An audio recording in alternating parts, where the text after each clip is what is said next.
जी अस्सलाम वालेकुम जी।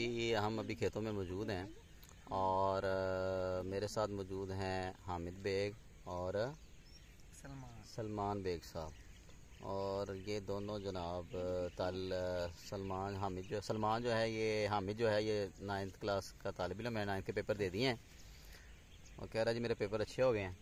अब देखें इनका रिज़ल्ट अल्लाह खैर करे, बेहतर आ जाए।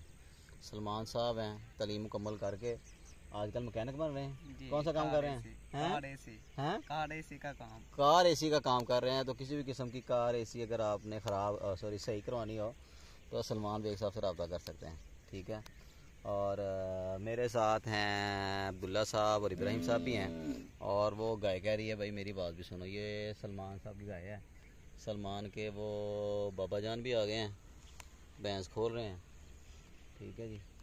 तो सलमान साहब आजकल जो बारिश हुई है ज़रा बताएं इसकी वजह से। सलमान है, हाँ, मुझसे पूछ रहा था मैंने, ये जो बारिश हुई है, जब बारिश होती है तो